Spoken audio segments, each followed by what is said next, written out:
దేశంలో అన్ని చేంజ్ అయ్యాయి, మీ నగలు కూడా చేంజ్ చేయండి. మీ పాత నగకు గ్రాముకి 150 రూపాయలు ఎక్స్ట్రా పొంది కొత్త నగలు తీసుకోండి.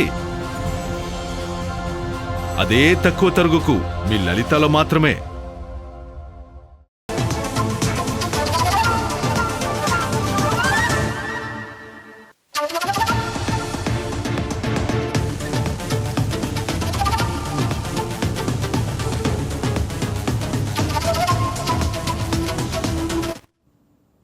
బ్రేకింగ్ న్యూస్ చూస్తున్నాం. జోసెఫ్ రావణ్ను సమర్థించినందుకు ప్రజలకు జగన్ క్షమాపణ చెప్పాలని ఎమ్మెల్యే కోటంరెడ్డి శ్రీధర్ రెడ్డి డిమాండ్ చేశారు. ఓవైపు జగన్ హే రామ్ అంటూనే మరోవైపు రావణుని దూషించిన రావణ్ను సమర్థిస్తున్నారని మండిపడ్డారు. అసలు దేవుళ్లను దూషించే హక్కు వీళ్లకు ఎవరిచ్చారని కోటంరెడ్డి నిలదీశారు. దేవుళ్లను తిట్టేవారిని మాజీ సీఎం జగన్ ఎలా సమర్థిస్తారని ప్రశ్నించారు. ఈ యొక్క హిందూ మత విశ్వాసాల మీద, ఆ యొక్క పీఠాధిపతుల మీద దాడులు చేస్తున్నటువంటి ప్రశ్న జోసెఫ్ రావణ్ గారిని ఎలా సమర్థిస్తారు జగన్ గారు మీరని అడుగుతుంది.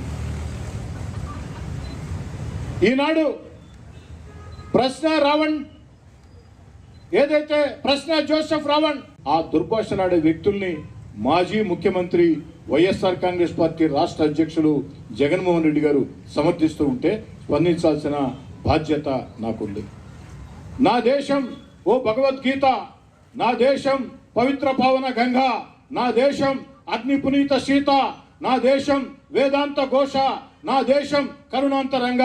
అలాంటి పవిత్ర భారతదేశంలో పుట్టిన భారతీయుడిగా, ఓ హిందువుగా నా హిందూ ధర్మం మీద దుర్మార్గంగా, అన్యాయంగా, అక్రమంగా దేవుళ్ళని తిడుతూ మఠాధిపతుల్ని, పీఠాధిపతుల్ని, పూజారుల్ని దూషిస్తూ ఉంటే హితవు చెప్పాల్సినటువంటి స్థాయిలో ఉన్నటువంటి మాజీ ముఖ్యమంత్రి జగన్మోహన్ రెడ్డి గారు దాన్ని వెనకేసుకొని రావటం, మరీ ముఖ్యంగా హిందూ దేవుళ్ళ మీద, ఈ యొక్క హిందూ మత విశ్వాసాల మీద, ఆ యొక్క పీఠాధిపతుల మీద దాడులు చేస్తున్నటువంటి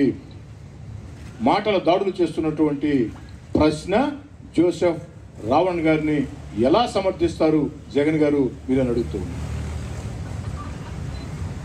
ఈనాడు ప్రశ్న రావణ్ ఏదైతే ప్రశ్న జోసెఫ్ రావణ్ వారికి దేవుడి మీద నమ్మకం లేకపోవచ్చు, వారికే కాదు చాలా మందికి దేవుణ్ణి నమ్మాల్సిన అవసరం లేదని చెప్పని భావన ఉండొచ్చు నాస్తికులు అని చెప్పుకునే వ్యక్తులకి. కానీ దేవుళ్ళని నమ్ముతారా, దేవుళ్ళని నమ్మరా అది మీ ఇష్టం. కానీ దేవుళ్ళని తిట్టే అధికారం ఎవరికి ఎవరు ఇవ్వాల. దేవుళ్ళని నమ్ముతారా నమ్మరా అన్నది మీ ఇష్టం. కానీ దేవుళ్ళని ఉచ్చ నీచాలు మరిచి తిట్టే అధికారం, ఓ మత విశ్వాసాలని దెబ్బతీసే అధికారం మీకు ఎవరిచ్చారని చెప్పని ఈ మేధావుల ముసుగులో ఉన్నటువంటి మేతగాళ్ళని అడుగుతూ ఉన్నా. మేధావుల ముసుగులో ఉన్న మేతగాళ్ళారా, మీకు దేవుడిని నమ్మొచ్చు, నమ్మకపోవచ్చు, కానీ ఆ దేవుళ్ళని తిట్టే హక్కు మీకు ఎవరిచ్చారని చెప్పని అడుగుతూ ఉన్నా. ఆ మత విశ్వాసాలని దెబ్బతీసే హక్కు మీకు ఎవరిచ్చారని చెప్పని అడుగుతూ ఉన్నా. మరి అలాంటి వ్యక్తుల్ని జగన్మోహన్ రెడ్డి గారు మీరు ఎలా సమర్థిస్తారు, మీరు ఎలా వెనకేసుకొస్తారు? ఒక్కసారి సూటిగా స్పష్టంగా సమాధానం చెప్పాలని జగన్మోహన్ రెడ్డి గారిని కోరుతూ ఉన్నా. జగన్మోహన్ రెడ్డి గారు ఒక పక్క హే రామ్ అంటావు, మరో పక్క ప్రశ్న జోసెఫ్ రావణ్ని సమర్థిస్తావు. ఏమైంది జగన్ గారు మీకు? జగన్ గారు మీకేమైంది?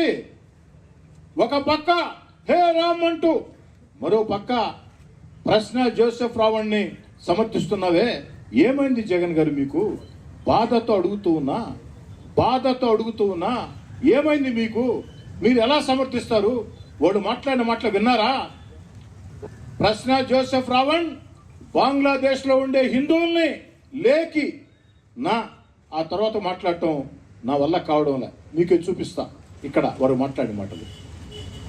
ఈ యొక్క పవిత్ర భారతదేశంలో శ్రీరామచంద్రుడిని ఆరాధ్య దైవంగా భావించే శ్రీరామచంద్రుడిని, సీతమ్మ తల్లిని, మన ఇతిహాసాలైనటువంటి మహాభారతాన్ని నీచాతి నీచంగా, ఘోరాతి ఘోరంగా ఆ యొక్క జోసెఫ్ రావణ్ మాట్లాడితే అలాంటి వ్యక్తిని మీరు ఎలా సమర్థిస్తారు? ఆ దుర్భాషలాడే వ్యక్తుల్ని మాజీ ముఖ్యమంత్రి వైఎస్ఆర్ కాంగ్రెస్ పార్టీ రాష్ట్ర అధ్యక్షులు బంగారం బ్యాంకులో ఉంటే అది మీ అప్పు, అదే శివ గోల్డ్ కంపెనీకి తీసుకొస్తే అది మీ పెట్టుబడి. తాకట్లో ఉన్న మీ బంగారాన్ని మేము విడిపించి ఈ రోజు మార్కెట్ ధర కొని స్పాట్లో మీ నగదు మీకు అందిస్తాం. ప్రతి నెల వడ్డీలు కట్టడం లాభమా లేదా ఇలా చేయడం లాభమా మీరే ఆలోచించుకోండి. శివ గోల్డ్ కంపెనీ, అప్పులేని ఆనందకరమైన రేపటికి సరికొత్త మార్గం. జస్ట్ ఒక కాల్ చేయండి. తాకట్లో ఉన్న మీ బంగారాన్ని విడిపించి ఈ రోజు మార్కెట్ రేట్కే కొనబడును.